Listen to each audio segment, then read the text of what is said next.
Solange, minha querida amiga, que crime é esse?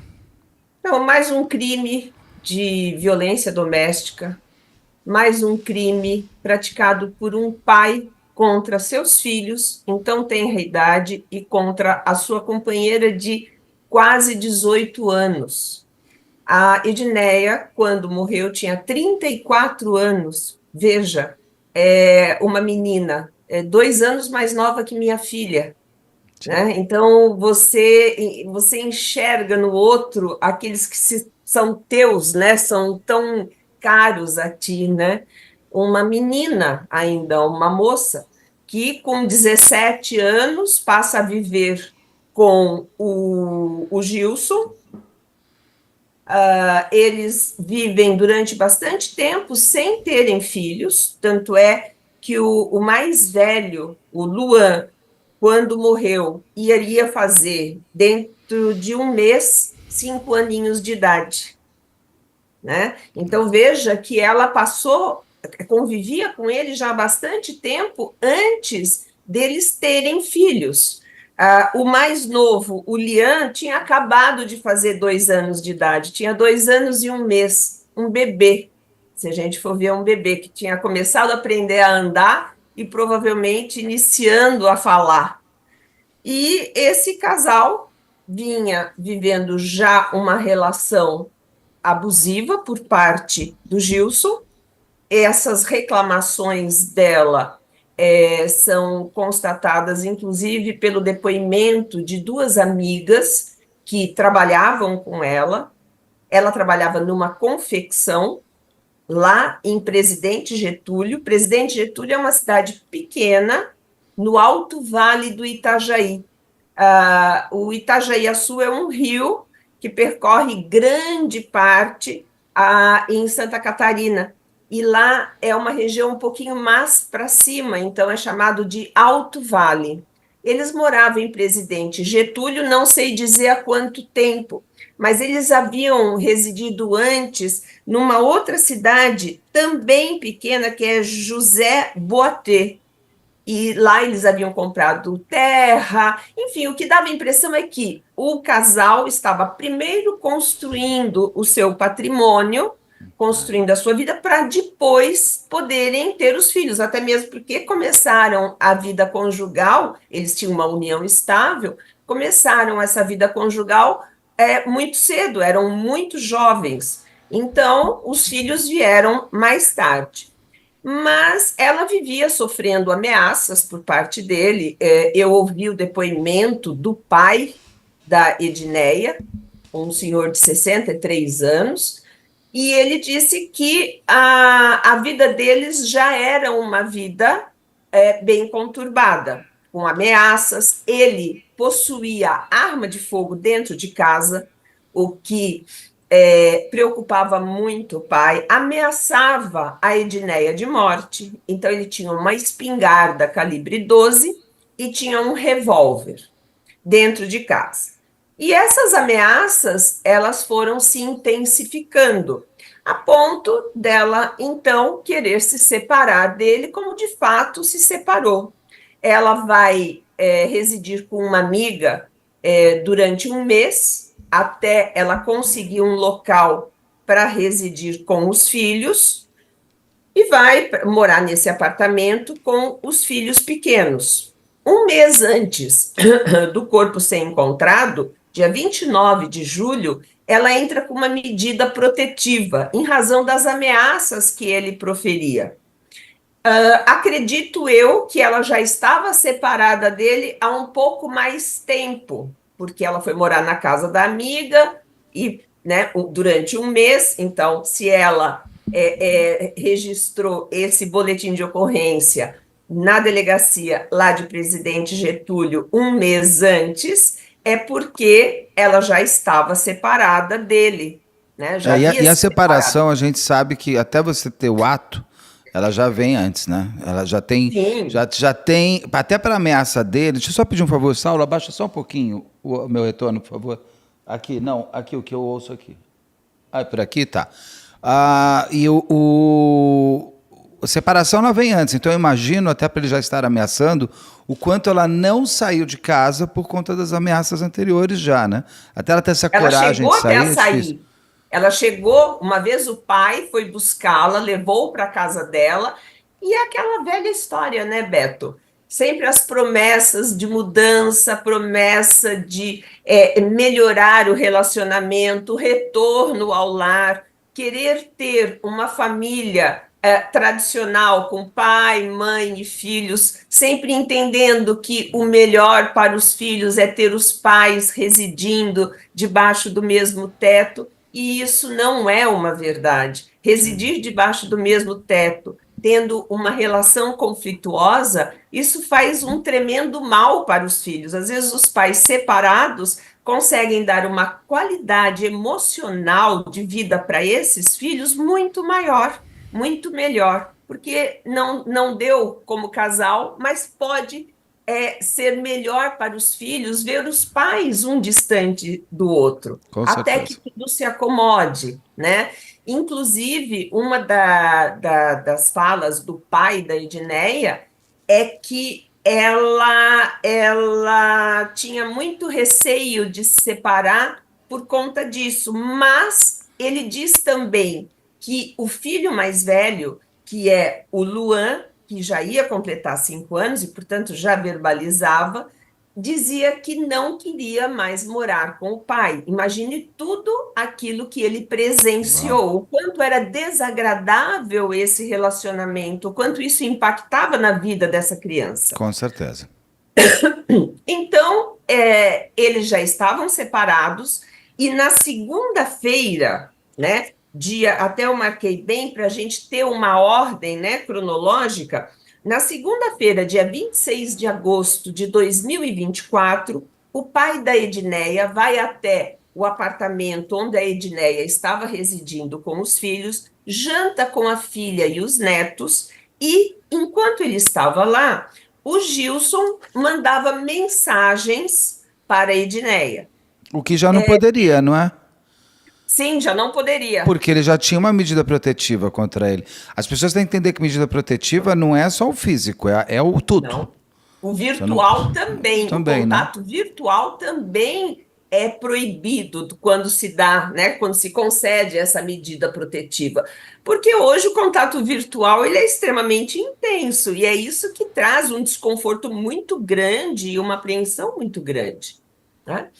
Só um detalhe, enquanto ela morou com aquela amiga, os 30 dias, as amigas não deixavam nunca ela sozinha, porque essas amigas já tinham ouvido áudios que ele enviava, áudios em que ele dizia que ela tinha 30 dias para voltar para casa, Nossa. que ele mataria a ela e que, sem ela, a existência dos filhos não tinha a menor importância. Então, veja, a falta de carinho, de amor que este homem tinha para com os filhos, dizendo: olha, se você não voltar para mim, os meus filhos não me interessam, né? Ou Só me seja, é interessam a pior das filhos, chantagens para uma mãe, né? a Porque assim, pior. você vai voltar para mim, porque senão seus filhos não vão. Basicamente é isso que ele disse, né? Se você não voltar para mim, eu mato esses meninos porque não Sem significam dúvida, nada para mim. sem dúvida. E veja bem, a medida que ela toma de separação é talvez mais efetiva por conta dos filhos. Ela vinha sofrendo essa violência ao longo Verdade. desses anos todos, e ela nunca tomou uma atitude. A mãe, normalmente, a mulher toma uma atitude mais radical, normalmente para proteger os filhos, ou de violência física ou de violência psicológica, que, ao assistir às agressões praticadas, né, contra ela pelo pai das crianças, estão sofrendo naquele ambiente pernicioso. Bom, Interessantíssimo isso que você colocou. Ela só sai da relação abusiva para salvar os filhos. sim, Porque ela já devia estar naquele calabouço que você não consegue mais sair, a vida vai andando e você não tem mais força, e os filhos é que a fortalece para ela para tomar uma sair. coragem para salvar eles.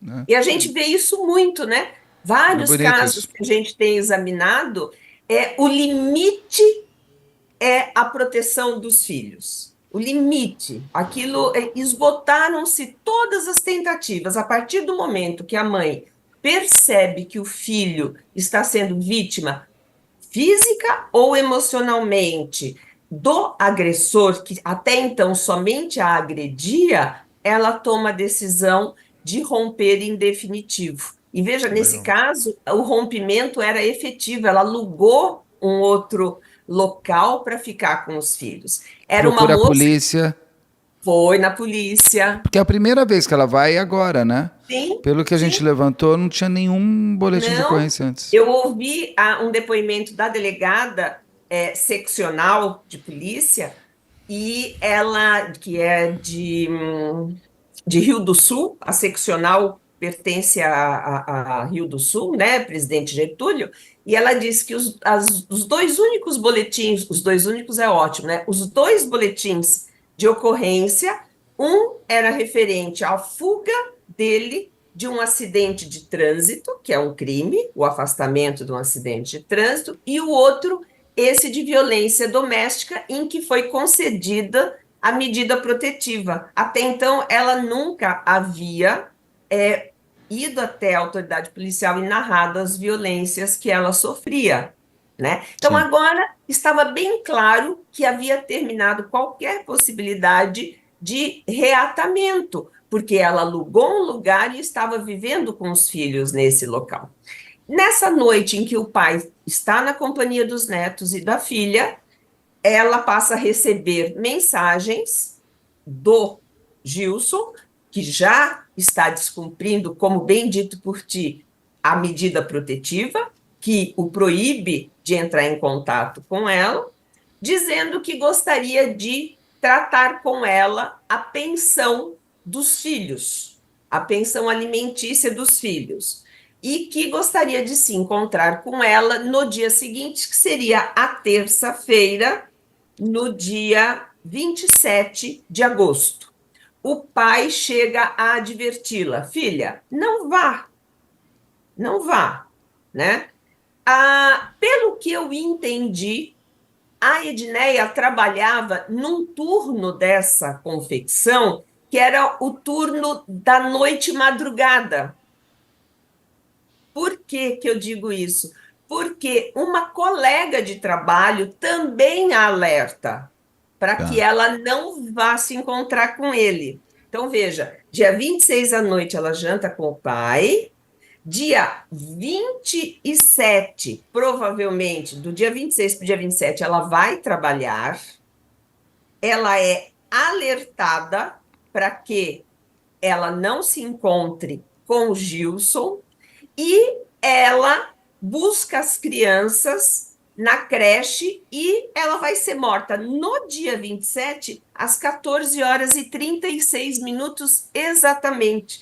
Então, e o chefe dela, né, chega a ligar no dia 28, que seria o dia seguinte, às 4h30 da manhã, porque ela não vai trabalhar no dia 28. Chefe nenhum liga às 4h30 da manhã se o ingresso dela no Sim. trabalho não fosse aproximadamente esse horário, certo? Entendi, tá correto. É.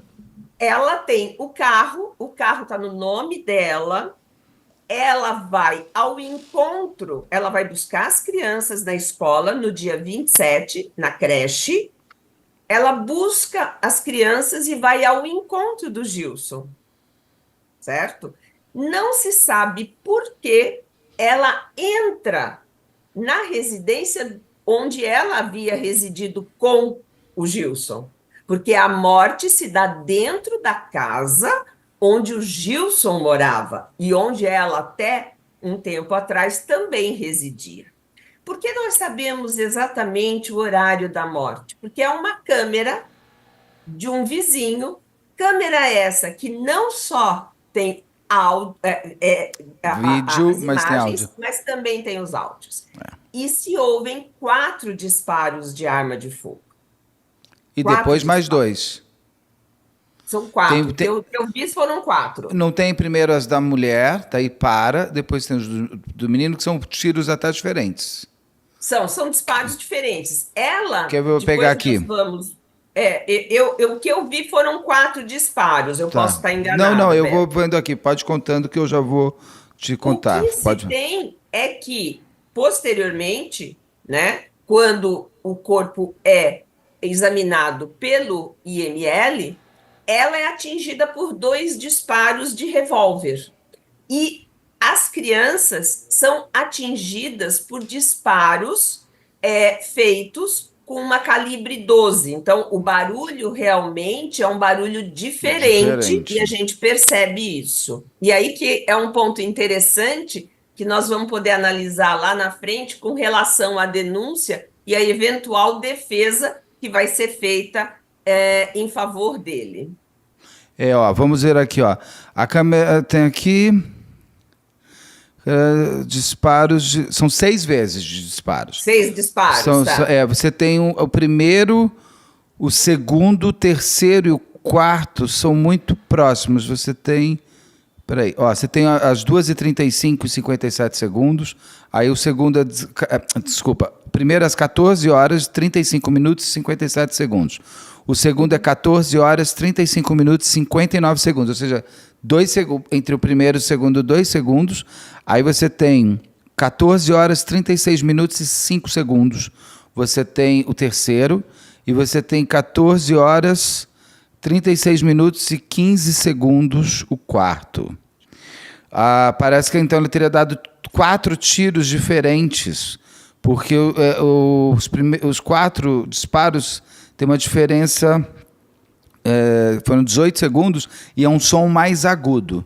Os últimos 2 tem uma pausa entre os 4 primeiros e os 2 de 27 segundos. Deve ter sido ele trocando a arma. Eu imagino esses meninos vendo, porque ele faz isso tudo na frente dos 2 filhos. Eu imagino o que ele fala para os filhos.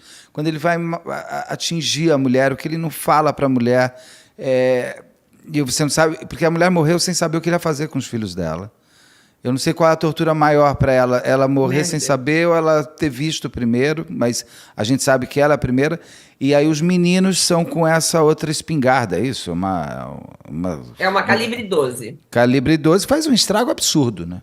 Faz. Nos filhos, o que se vê pelas imagens que eu tive acesso é que eles têm aqueles balins, que justamente são vestígios de que eles foram atingidos pela espingarda, por Eles estão disparos bem. efetuados, e destrói, né? Destrói É realmente o horrível, as imagens tecido. são. A lesão é sempre muito feia, muito grande, né? A perícia que vai nos dar a informação, e isso a gente vai ter que esperar, até para que se comprove aquilo que está alegado na denúncia, tanto mais a perícia dos áudios, né?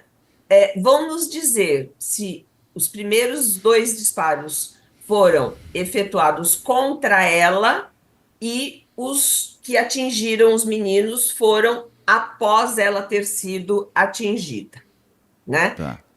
Aquela câmera que capta o áudio, ela não capta gritos, ela não Não. capta outros áudios. Então, o que exatamente aconteceu ali? De que forma ele encurralou 3 pessoas? Tudo bem, nós tínhamos 2 crianças, né? Mas de que forma? Como que ele se aproximou? Né? Claro que a primeira aproximação foi com o uso de uma dissimulação. Vamos resolver a questão legal no tocante aos alimentos que eu vou prestar aos filhos. Né? Então, ele a atrai. Esse é o grande ponto que as mulheres têm que ficar muito atentas. Nunca, nunca, após o término da relação, principalmente uma relação que vem permeada de violência e ameaça, em que o companheiro está se negando a essa separação, jamais, jamais caia na tentação de se encontrar com essa pessoa, ainda que em público, a não ser dentro de uma delegacia de polícia, onde você terá a proteção de policiais que poderão assegurar a sua vida, a sua integridade física. Nunca, não confiem. Vocês não sabem o que pode acontecer. Nós temos vários casos já examinados no canal em que a mulher cai nessa tentação, ou ela procura, ou ela é atraída, ou é uma situação como no caso daquela juíza do Rio de Janeiro, ela Que foi vai levar as duas entregar filhas, os que é filhos, um caso que a gente precisa fazer. Das duas precisa fazer. meninas que ela entrega para o marido tira uma faca na frente das filhas. É Exatamente, uma das, e aquilo é exatamente, gravado, aquilo tem imagem, é exatamente. horrível. Então, não caiam nessa tentação, mulheres. Nunca. Por mais calma que esteja a relação naquele momento, você não sabe